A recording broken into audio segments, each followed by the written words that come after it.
The numbers were the worst part. Not the images, not the recovered helmet footage that cut to static and screaming, not the written accounts from the few survivors who came back, unable to sleep or speak in full sentences. The numbers were the worst part. Because numbers did not lie and did not flinch and did not care. 312 years, 19 species, 241.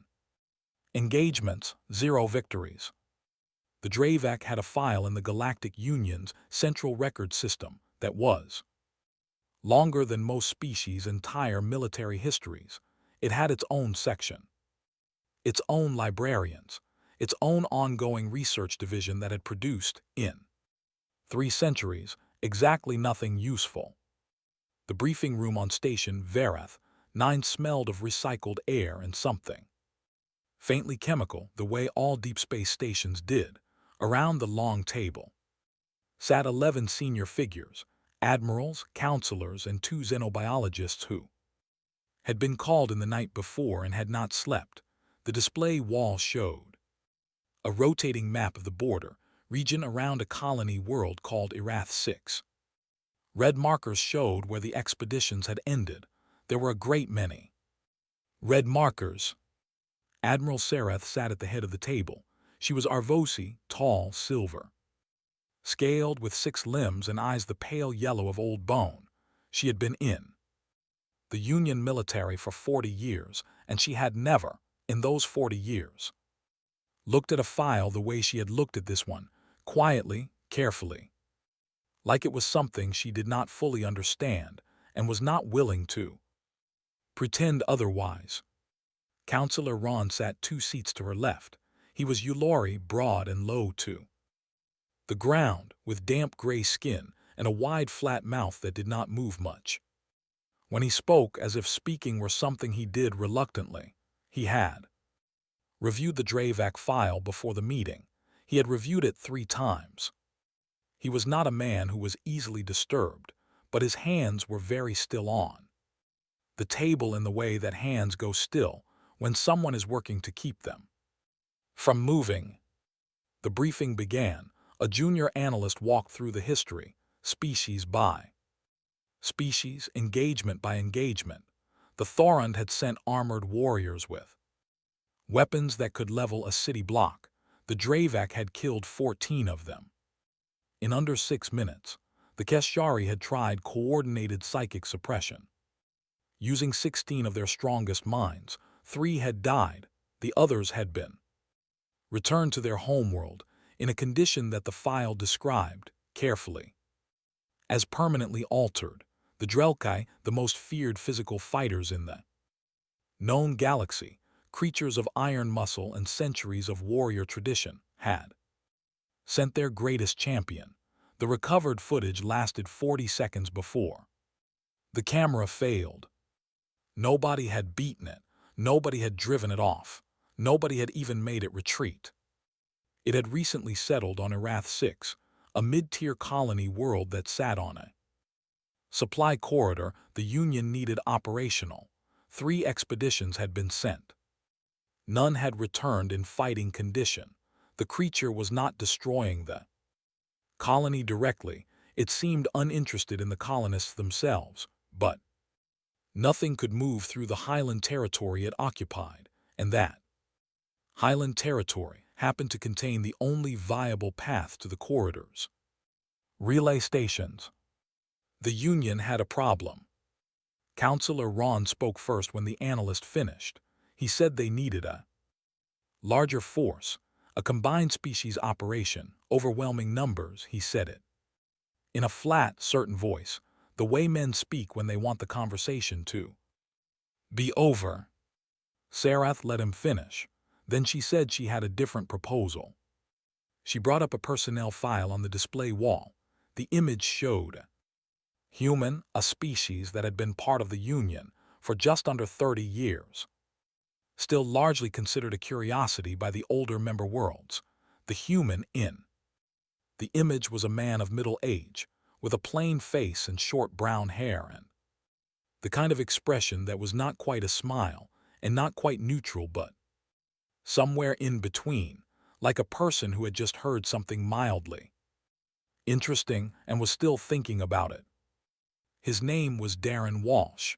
He was a cargo hauler. He had no military record, no combat training, no psychic rating worth recording. He had filed a volunteer form in response to a union bulletin 3 weeks earlier requesting non-military candidates for the bulletin had used the phrase alternative approach.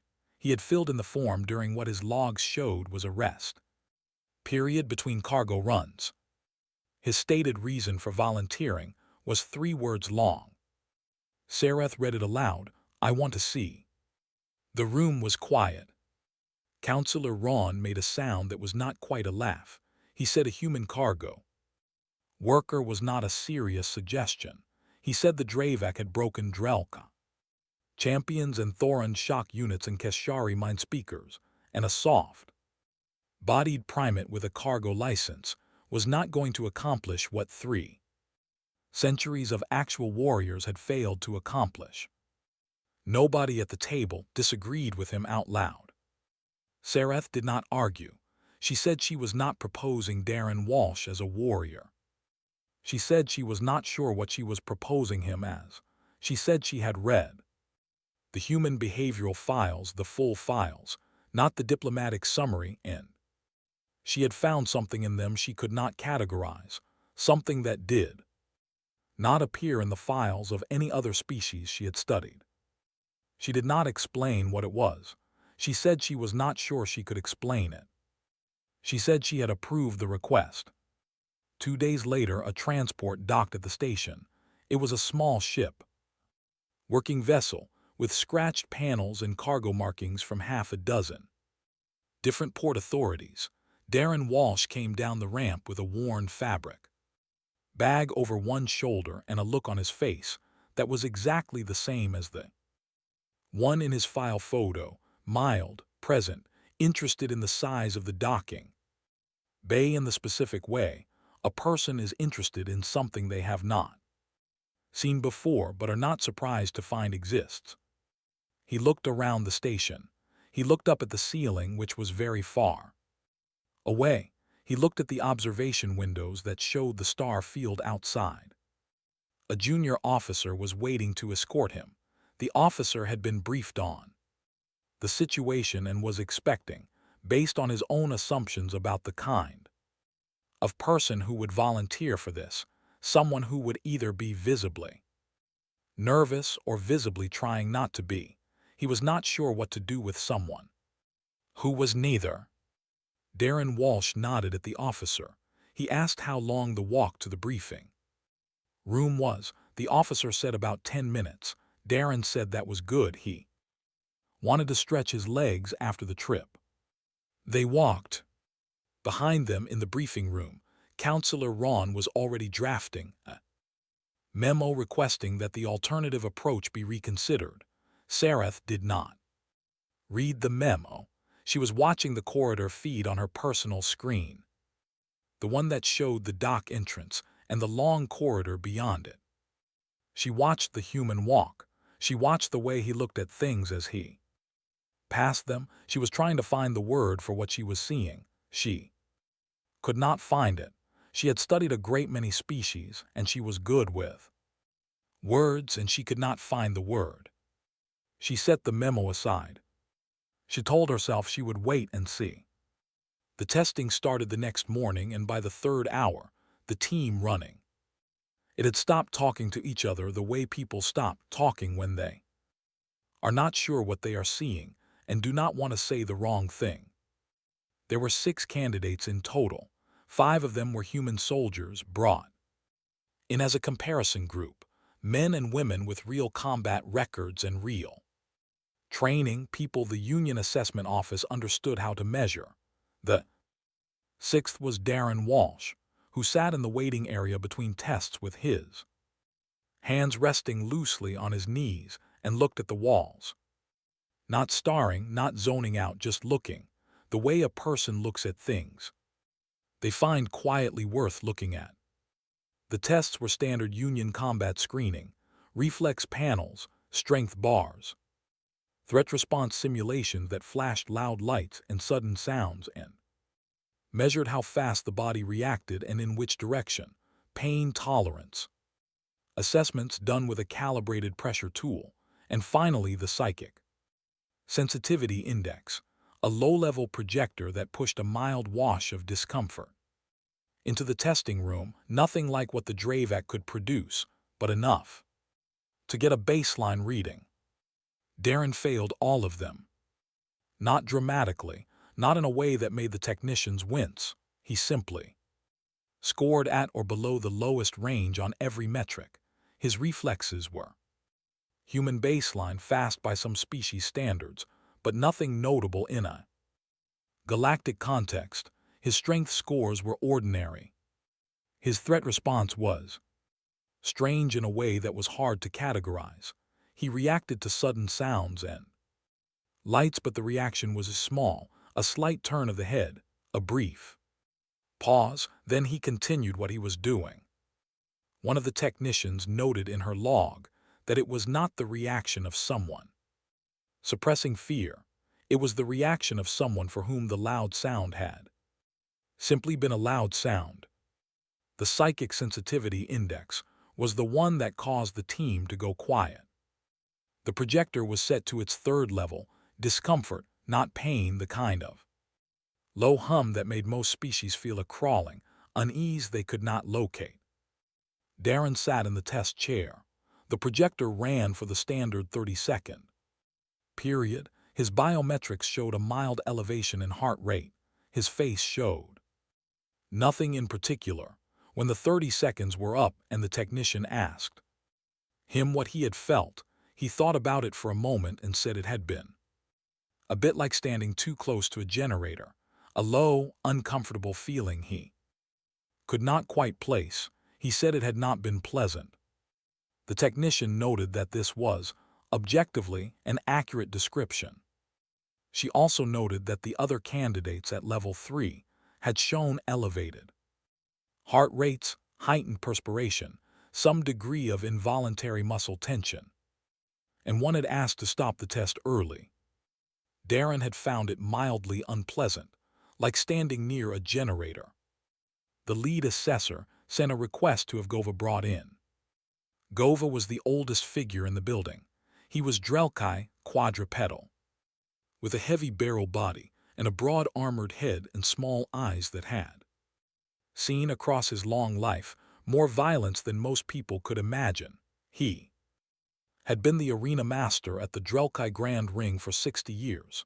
He had trained champions. He had watched champions die. He had been brought to the station as an advisor because there was no living being in the galaxy who had spent more time studying the difference between a fighter and a person who only looked like one. He was escorted to an observation window above the testing floor, and he watched Darren Walsh for 2 hours. He watched him between tests mostly.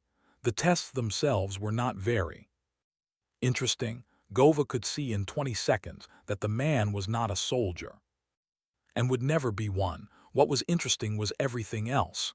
The way Darren sat, the way he looked around, the way when the other candidates came back from tests and sat with tight posture and careful breathing and faces that were doing the work of keeping themselves composed. Darren simply sat and did not do any of that work because apparently the work was not needed. After 2 hours, Gova asked to speak with him directly. They were given a small room, 2 chairs and a low table. Gova was very large, for the room and the chair did not really fit him, and he did not seem to care. He studied Darren for a moment. Darren studied him back with the same mild, genuine attention he gave to everything else.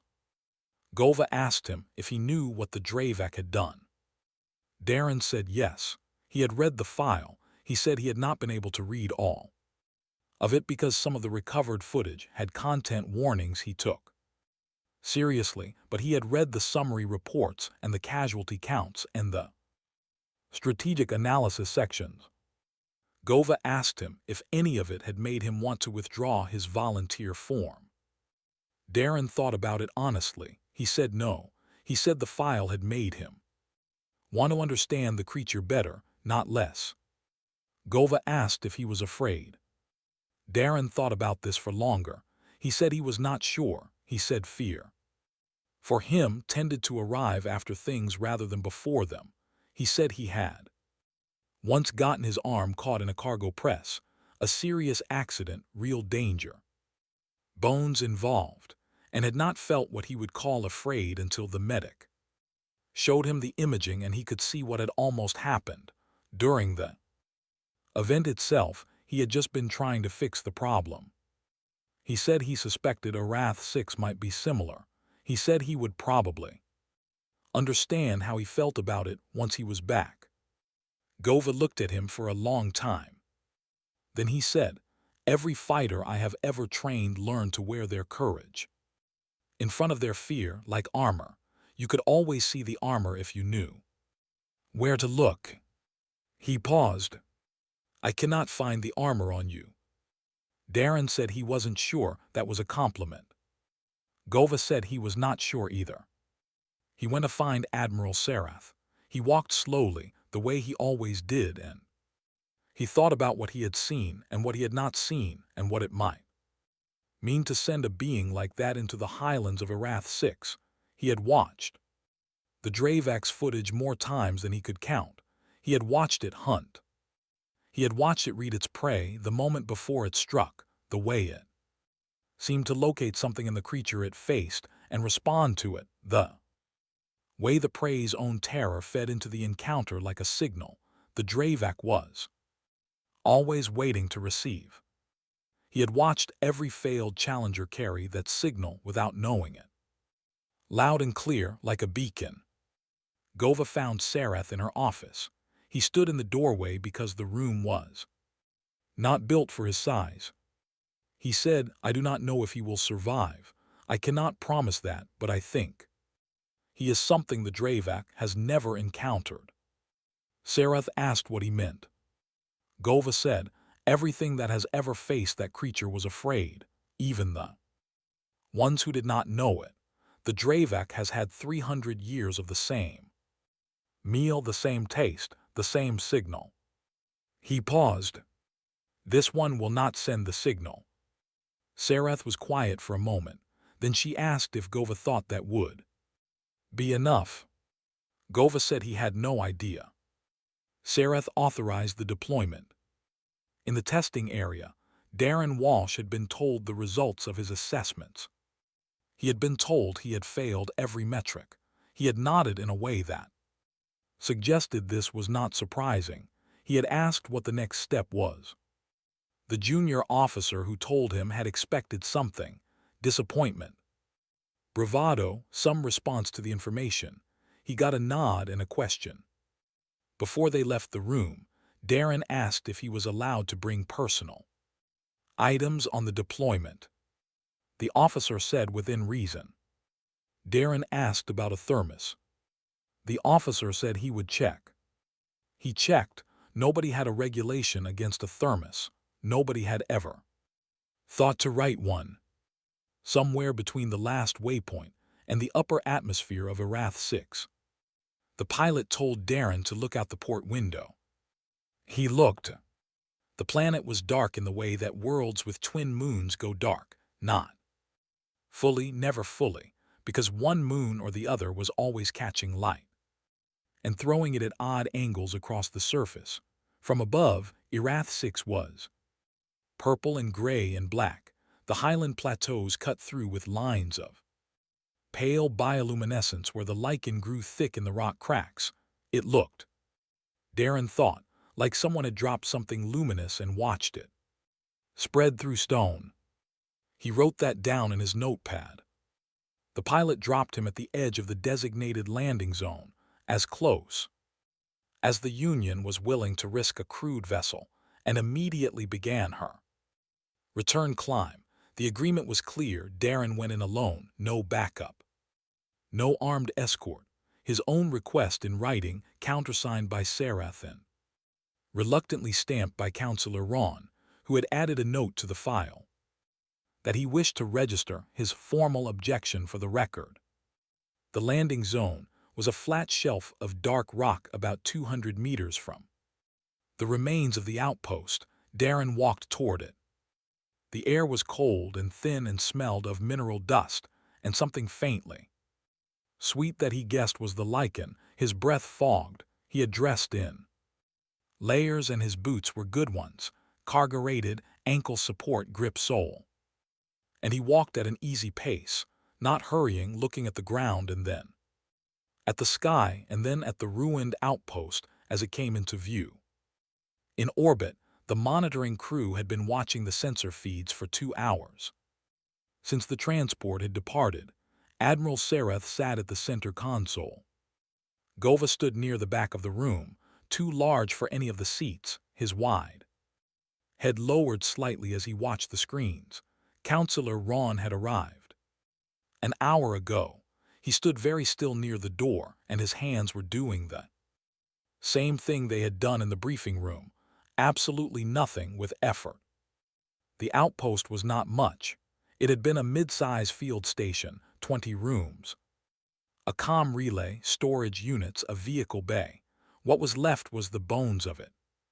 The walls that had not been collapsed were scorched and bent outward, as if pressure had been applied from inside, or the heat had been extraordinary. The vehicle bay had no vehicles in it. The comm relay was a melted post. Darren walked into it slowly. He did not walk with his head down or his shoulders up. He walked the way he walked through any space he was trying to understand, head moving, eyes tracking, pausing when something caught his attention. He paused at a section of wall and studied the scoring pattern. He crouched near a piece of flooring that had been pressed flat in a way that suggested enormous sustained weight. He found the remnants of a psychic dampening array, a technology the previous expedition had brought in and studied the way it had been destroyed, not crushed or burned, pulled apart from a single origin point. The components bent outward in a neat radial pattern, like a flower opening. He wrote several notes. He found a mostly intact room near the back of the station, a storage room. Its walls thicker than the rest, which had probably kept it standing. He sat on an overturned container in it and took out his thermos and poured a cup and drank it slowly and looked at the notes he had taken. In orbit, the monitoring crew watched his biometrics. Heart rate was 61. Steady, breathing was even, body temperature normal. Irath looked at these numbers for a moment. She looked at Gova. She did not say anything. Gova did not say anything either. Then the sensor grid registered a mass displacement in the highland terrain to the north of the outpost, and the room got very quiet very fast. The Dravac came from between 2 formations of dark rock. It did not rush. It moved the way very large things move when they do not need to hurry, with a kind of weight that made the ground readings shift even before it was fully visible. 8 meters tall at the shoulder, 6-limbed, the front 2 serving as something between arms and legs depending on the terrain. Its hide was the color of old charcoal, layered and ridged, and it moved with a complete and total silence that was wrong for something its size, a wrongness that sat in the space where sound should have been. Its head was large and low-set, and it had no visible eyes in any place the Union's previous studies had expected to find them. It oriented by sense mechanisms no one had yet mapped correctly. It had never needed to be understood in order to be deadly. It stopped at the edge of the outpost. In orbit, 3 people inhaled sharply. One of the junior analysts stood up without meaning to. On Darren's biometric feed, the heart rate line that had been sitting at 60. The number moved, 66, 68, 71. And stopped there. Not spiking, not climbing toward the numbers they had seen from soldiers in the simulation, elevated, the way a person's heart rate elevates when they see something unexpected and very large, the way it rises on a steep step. or when a door opens to a room much bigger than the one outside it. Darren stood up from the overturned container. He stepped out of the storage room into the main body of the outpost. He looked at the Dravac. The Dravac looked oriented toward him. For a long moment, neither of them moved.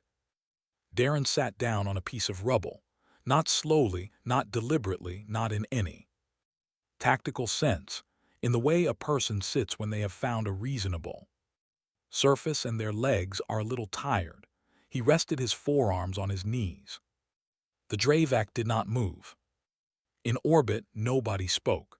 The room had the specific quality of silence that happens when a group of people are collectively holding their breath and cannot agree on whether to let it out. Counselor Ron said very quietly, "What is it doing?" Nobody answered because nobody knew. Darren reached into his bag and found his thermos. He unscrewed the cap. He poured a small amount into the cup and held it in both hands and looked up at the creature from his seat on the rubble. The Dravac had still not moved.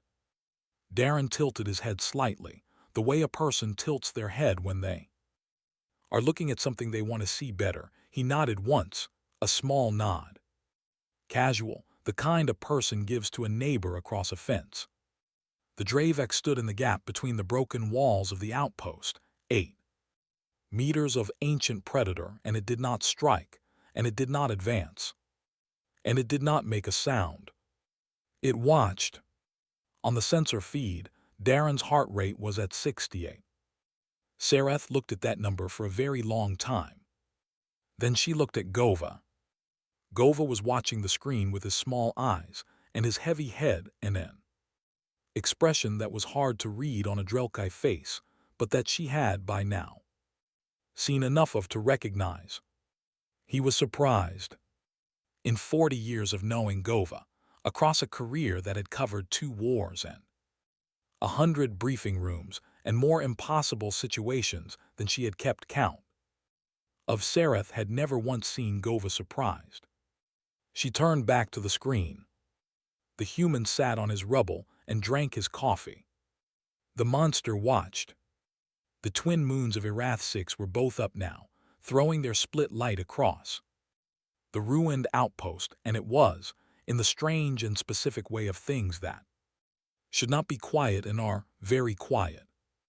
It did not leave. The monitoring crew had half expected it too. The thinking among the few people brave enough to say what they were thinking out loud was that the creature might simply lose interest and go back to wherever it had come from. In the highlands, that the initial stillness was just delay, not decision. That it was reading the situation in its ancient and unmappable way and would eventually classify Darren Walsh as beneath its attention and leave. It did not leave.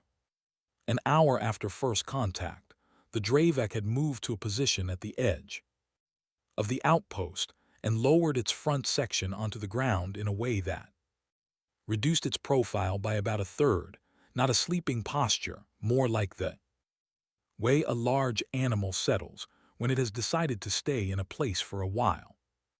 It was still oriented toward the human. It was still watching. And Darren Walsh was moving around the outpost. Not strategically, not in a pattern. He moved the way he had moved during his initial walk-through, slowly, stopping when something interested him, crouching to look at things on the ground, standing and looking at things. At height, he had finished his coffee. He had put the thermos away. He was talking. The communication feed carried his voice clearly. He was not talking to the creature. He was not talking to the monitoring team. He was talking in the way that a person talks when they are alone and thinking out loud, and the thinking happens to have a verbal component.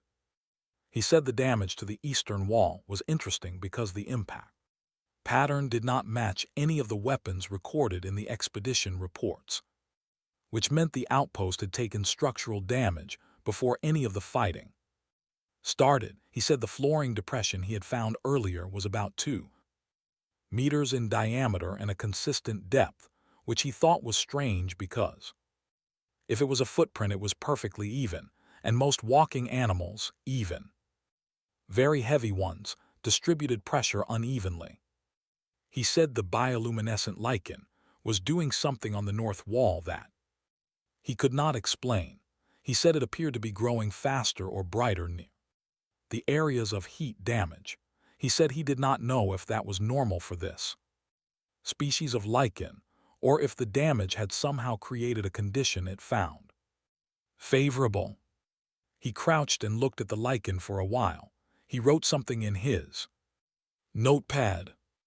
The Dravac watched. In orbit, the science team's xenobiologist, a young Arvosi woman who had been called in because she was the station's closest available expert on apex predator cognition, was talking in a low, careful voice into her recorder. She was saying that the Dravac's hunting behavior was documented as beginning with threat assessment, which involved reading the prey's biological stress signals, elevated cortisol equivalents, adrenaline equivalents, muscle tension, the specific electrical noise of a nervous system under pressure. She was saying that every account of Dravac engagements noted a particular moment early in the encounter, usually within the first few minutes, where the creature seemed to confirm something and then escalated, a kind of lock-in. She was saying that the lock-in did not appear to have occurred. She was saying she did not know why. Her best hypothesis was that the Dravac sensory system was receiving signals from Darren Walsh that it did not have a category for, not prey signals and not rival signals, and not the specific absence of signals that the creature had apparently learned to interpret as deception, as prey trying to mask itself, which it seemed to find, if anything, more interesting. What it was receiving was something else, something the 3 centuries of its hunting life had not required it to categorize. Counselor Ron, who had been listening to this from across the room, asked her what she thought it was. She said she thought it might be something like curiosity. Ron asked what that meant in practical terms. She said she was not sure. She said the creature might be curious about what Darren Walsh was. Ron looked at the screen.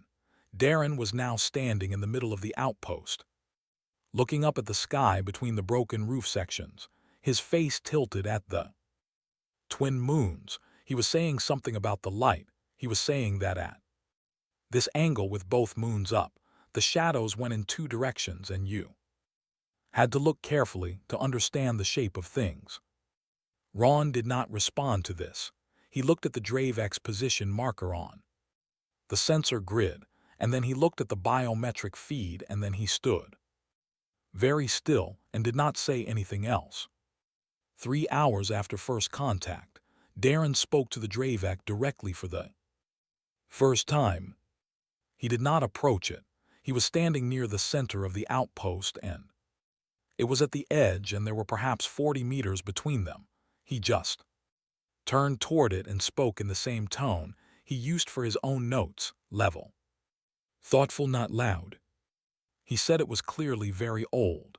He said he was basing that on the layering of the hide, which had a kind of stratified quality that reminded him of old growth would, ring on ring, each layer a period of time.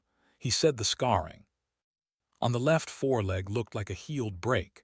He said a break on a limb that size would have been severe, and healing it would have taken a long time and probably hurt a great deal. He said whatever the creature was, it had endured a lot to still be here. He said he thought that was worth noting. The Dravac was still, absolutely still, in the way it had not been still since arriving. The subtle constant motion of a large animal, the small adjustments, had stopped. It was oriented toward the human with a quality that even the instrument panel could not fully represent, but that the people watching the camera feed felt in a way they could not quite name. Sarath said very quietly, "Something happened." Gova said nothing. Then the Dravac made a sound. Every sensor on the monitoring array captured it. The science team would spend months arguing about what it was. It was lower than the sensors had expected from a creature that size, as if the sound was not traveling through the air as much as through the ground, through the station itself, into everything nearby. It was not a predatory sound. It did not have the frequency markers of a threat display or a warning. It did not match any of the vocalizations in the Dravac's 3-century file, of which there were very few because it rarely made sounds at all. It lasted for about 4 seconds. Then it was quiet again. Darren Walsh had gone still when the sound started. His biometrics spiked. Heart rate up, a real spike this time, the body responding to something large and close and resonant, but the spike peaked at 92 and came down. Within 20 seconds, he let out a breath. He looked at the creature for a moment. He said to no one in particular, "I don't know what that was, but I think it was important." He wrote it down. The light shifted as the moons moved, and the shadows in the outpost changed direction, and Darren found a flat section of ground that was mostly clear of debris and that caught a good angle of moonlight. He arranged his bag as a pillow. He got out a foil blanket from his kit and shook it out and wrapped it around his shoulders. He ate 2 protein bars from his supply pack. Then he lay down. The monitoring crew watched in a silence that had moved well beyond speechless into something else, something that needed a word nobody had invented yet. The Dravac moved. Not toward him, not away. It shifted its position, the great body adjusting with that same wrong quietness, and resettled, closer than before, about 10 meters. Its front section lowered. Its orientation did not change. It was beside him. Darren Walsh, cargo hauler, no combat record, failed all assessments, sleeping on the ground of a ruined outpost on Irath 6, was asleep within 12 minutes. According to the biometric feed, the Dravac did not move again. It sat in the dark beside the sleeping human, like something that had found, after 300 years, a thing it had not known it was looking for. And the monitoring crew watched, and nobody spoke, and the feed ran, and the numbers held steady, and outside the station the stars continued their old, indifferent business of burning. Gova broke the silence at last. He had been standing in the back of the room for 6 hours, and he had not sat and he had not spoken, and now he said 2 words in a voice that was very quiet for something so large. He said, "It's resting." He walked out at the agreed time. That was the thing nobody could quite get past in the days that followed. Not the creature settling beside him, not the vocalization, not the biometrics. Holding steady through a night on the ground of a ruined outpost, what people kept coming back to was that he walked out at the agreed time. The extraction window was set for 6 hours after local sunrise, which in Irath 6 Highland calendar was a precise and measurable thing. Darren Walsh was standing at the extraction point with his worn bag and his empty thermos, and his notepad held shut with a rubber band because it was that full of notes at 6 hours and 4 minutes after local sunrise, which accounted for the fact that his boots needed relacing. The Dravac watched him from the edge of the outpost as he walked away. It did not follow. It watched the way something watches when it is making the specific choice not to follow, which is different from the way something watches when it simply does not move. The extraction shuttle came down, and he got in, and the pilot, who had been briefed to expect almost anything, found herself unable to think of a single sensible thing to say. She said, "How was it?" because some part of her brain decided that was a question. Darren said it had been very interesting. He said the lichen on the north wall had definitely been growing toward the heat damage, which he thought someone should study. The pilot flew them up. Below, the Dravac moved back into the highland terrain to the north. Within 36 hours, it had left the Irath 6 corridor entirely. Within 2 days, the colony's early warning sensors recorded no presence in the highland zone at all. A scout drone sent through the corridor on day 3 returned with full footage and nothing on it but empty rock and bioluminescent lichen and the twin moons doing their slow work overhead. The corridor was clear. The debrief was held in the largest briefing room on Station Verath 9, which was not large enough for everyone who wanted to be in it. Scientists, military, analysts, 2 union counselors including Ron, 4 psychologists from 3 different species, the xenobiologist who had been talking quietly into her recorder during the night watch, and Gova standing near the back because sitting was still a problem. Darren Walsh sat at a small table in the center of all of them with his notepad in front of him and his thermos, which someone had been kind enough to refill. The lead analyst spoke first. She said they needed to understand what technique Darren had used, what approach, what method, what prepared behavior had produced the result. She said this clearly and precisely because the Union needed to.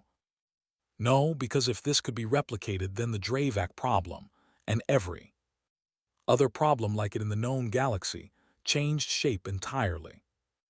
Darren thought about this for a while, not the way someone thinks about how to present something, the way someone thinks when they are genuinely working something out. He said he had not used a technique. The lead analyst waited, expecting more. Darren took a sip of his thermos. He said that he had just been there, he had been interested, the creature was extraordinary and he had found it extraordinary, and he had not seen any point in pretending otherwise or in trying to seem like something he wasn't, he said. He had spent his working life on cargo routes that took him to a lot of strange places with a lot of animals he had never read about before, and that the ones most likely to cause trouble were the ones that felt like they were being managed. He said in his experience you could not trick a genuinely dangerous animal for very long, and usually you were only tricking yourself. He said the Dravac was very old and very aware, and he had assumed it was better at reading the difference between real and not real than anything he could perform. He said so, he had not performed anything. The room was quiet for a moment. Counselor Ron spoke. His voice was measured in the careful way voices go when a person is revising their opinion of a situation and does not want to admit it. He said he appreciated the account, but the Union required actionable intelligence. He said a psychological profile could isolate the relevant traits. He said 90 days of structured assessment would give the research team what they needed to build a training program. He said he was formally requesting Darren Walsh remain on the station for that period. Darren said he appreciated the offer. He said no. Ron said that given the circumstances, he thought Darren might consider. Darren said he had a cargo run scheduled for the following week, and he did not want to miss it. He said he was not being rude. He said he was happy to write up his notes in a proper report and send them through official channels, but he did not think 90 days of him sitting in assessment rooms was going to tell anyone anything they did not already either know or not know. He said the thing the creature had responded to was not a thing he had done. It was a thing he was. He said with respect he was not sure that was the kind of thing a training program could produce. He said it gently. He finished his thermos while he was saying it. The room did not have a good answer for this, because he was probably right. And most of the people in it knew he was probably right, and that was its own kind of problem. The psychologists tried for an hour. They got good data on Darren Walsh as an individual, his pain response and his curiosity index, and his threat assessment, patterns and the particular shape of how his fear arrived after events rather. Then before them, what they could not get was anything replicable. What they had was a person, specific and whole, and what the training program needed was a method that was not that. The xenobiologist gave her formal presentation, and it was thorough and careful. And she was honest at every point about what she did not know, which was most of the important things. Gova did not speak during the debrief. He sat, an aide had found a bench that could take his weight, and he watched Darren Walsh field 2 hours of questions with the same quality he had noticed in the testing room. Not patience exactly, not calm exactly, something that was its own thing, a kind of settled attention that did not burn out or get defensive or need to manage itself. When the debrief concluded and the room began to break apart into smaller conversations, Sarath found Gova near the door. She asked him what he was thinking. He said he was thinking about the sound the Dravac had made. He said in 60 years in the ring, he had learned to classify sounds in a specific way, sounds that came from aggression, from pain, from territory, from warning. He had a category for all of them. He had never once in 60 years heard a sound from an apex predator that he could only classify as acknowledgement. He said, that creature has been alone for 300 years. Every being it encountered was either prey or a threat. It had no other category. He paused. Until last night. Sarath did not respond immediately. She watched through the glass as Darren Walsh signed the last of his paperwork, shook the hand of the lead analyst. In the easy way he did most things, and collected his bag. She went to sign his exit clearance herself. When she handed it to him, she told him the union was grateful. He said he was glad it worked out. He said he hoped the lichen study happened, because he thought it was genuinely interesting. She watched him go. She went back to her office and opened the Dravac file and added a single note at the top, flagged for future reference. No further military engagement. Recommended. For context, see Walsh D. Personal account. She did not know what else to write. She thought for a while. She decided that was enough. The story broke in 3 places at once. A Union correspondent filed it under border security. A Drelkai information channel ran it as historic engagement ends without casualties. A Ulori Academic Digest posted a short summary that described the event as an anomalous contact incident requiring further study, which was technically accurate and missed the point so thoroughly it almost achieved a kind of art. The footage was the thing.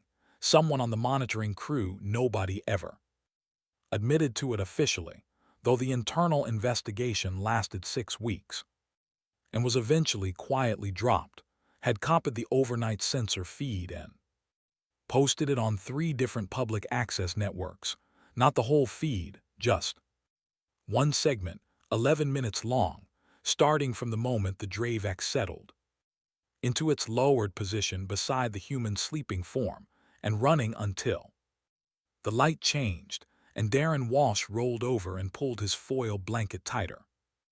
11 minutes of a creature that had destroyed 241 military engagements across 300 years, sitting in the quiet dark next to a sleeping man. The segment was watched 11 million times in the first 48 hours. Different species watched it differently. Among the Drelkai it spread through warrior culture channels first, and the response was almost entirely arguments about what technique had been used. There were long and serious discussions about the human's posture and his positioning relative to the creature's sightline and whether the notepad, which appeared in several frames, was some kind of psychic focus tool. A prominent warrior theorist posted a 4,000-word analysis arguing that Walsh had used an ancient and largely forgotten technique of deliberate non-threat display. The analysis had detailed footnotes. It was completely wrong in a way that was interesting to read. The Ulori academic community produced a count response quickly. A senior professor published a paper arguing that the entire event was statistically possible without any special explanation, that given enough deployments of enough beings, eventually one would happen to survive first contact, and the survivor would be called extraordinary rather than simply lucky.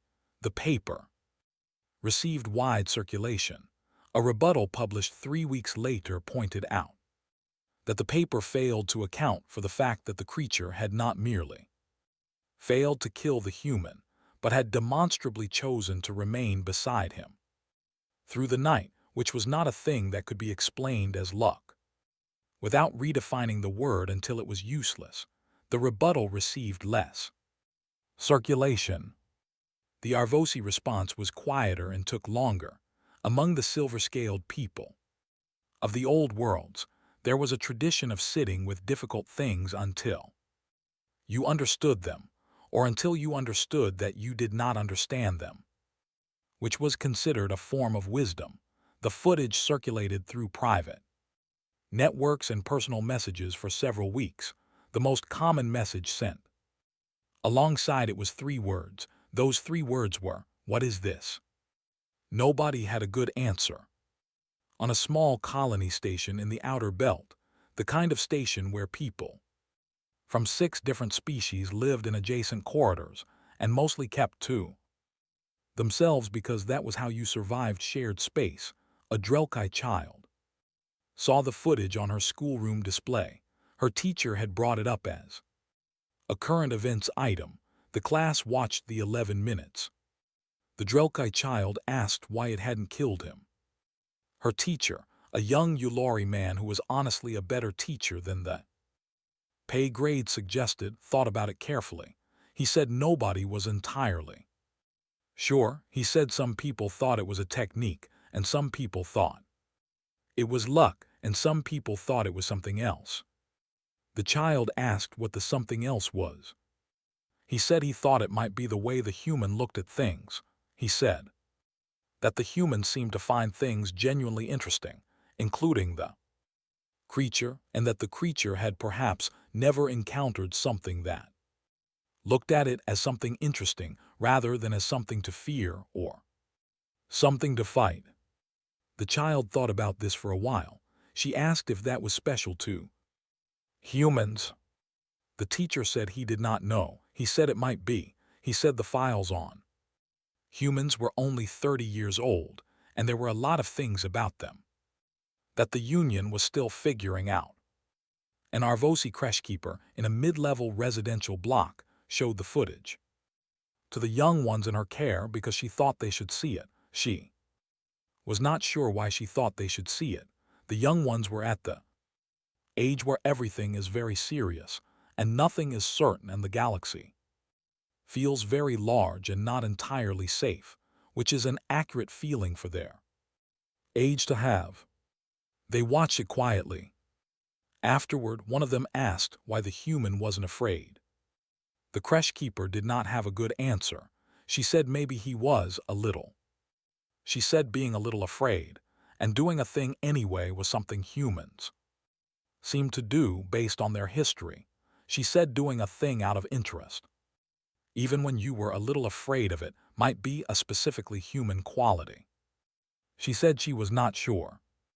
The young one said, "I would like to meet a human." The crèche-keeper said she would look into opportunities for that. On a remote research station near the Irath system, the xenobiologist who had watched the night feed from orbit was in her small office surrounded by months of work. She had been trying to describe the Dravac's vocalization, the 4-second sound. She had waveform analysis and frequency maps and 3 competing theoretical frameworks, and she was not satisfied with any of them. She had a theory she had not published yet because she was not sure how to defend it in a peer review setting. The theory was that the sound was a category, that the creature, encountering something it had no file for had produced a sound that in some functional sense meant, this thing is its own kind of thing. She was not sure how to prove that. She was not sure it could be proven. She thought it might be the truest thing she had worked out in 3 years of studying the creature. She wrote it down anyway. She marked it as preliminary. She made a note to return to it. And Darren Walsh was somewhere between systems on a cargo run that had been delayed a week by the station bureaucracy, but was now finally moving. He was in his bunk. The ship was old and it made its sounds, the hum of the drive, the settling of the panels, the particular low knock that happened every 40 minutes near the starboard coupling, which the mechanic had looked at twice and pronounced fine both times. He knew all these sounds. They were the background of his working life, and he found them in the specific way you find familiar things quietly good. He had his notepad open. He was trying to sketch the Dravac from memory. He was not a skilled illustrator, and he knew this, and it did not stop him. He was working on the head, the way it was set low and forward on the body, the way the ridging of the hide changed direction near the jaw. He was not getting it right. He kept erasing and trying again. He thought about the sound it had made. He thought about that sound a lot. He had read the preliminary analysis the xenobiologist had sent to the station, which he had been copied on as a formal witness. He had found the waveform section interesting. He had thought about the sound in his own terms, which were not scientific terms. He thought about it the way a person thinks about sounds they have heard that did not fit the category they expected. He had heard a sound like it once years ago. He had been delivering cargo to a frontier world with large land animals, herd animals, slow and vast and very old, older than the settlement that had grown up around their grazing territory. One of them, separated from the herd near the landing pad, had stood at a distance and watched him unload the cargo for a long time. He had talked to it in the same way he talked to most things, out loud, quietly, about what he was doing and what he was thinking. After 20 minutes it had made a sound and walked back toward the herd. He had not known what that sound meant either. He had written it down in his notes from that trip and then thought about it on and off for years and never arrived at an answer that felt finished. He closed the notepad. He clicked off the bunk light. He lay in the dark and listened to the ship do its sounds and felt the specific small weight of being a person in a large and unfinished universe who had been somewhere strange and come back from it and would, at some point, go somewhere strange again. He was glad he had gone. He was glad the Dravac was there. He was glad the lichen grew toward the heat. He was glad the moons of Irath 6 went in 2 directions and the shadows got complicated at the wrong angles. He was glad he had written it down. Somewhere behind him, in the files of the Galactic Union, in the footage spreading across 11 million screens, in the arguments of theorists and the questions of children and the careful silence of people sitting with something they had not yet found the words for, an entire galaxy was trying to explain what a human was, what it meant that they looked at things the way they did, what it meant that they wrote things down, what it meant that 300 years of the most dangerous predator in known space had ended not with a weapon or a technique or a plan, but with a man who wanted to see. The galaxy did not have the words yet. It was working on them. Outside Darren's window, the stars moved in the direction they had always moved, which was all directions at once depending on where you stood, and the ship made its sounds and he slept.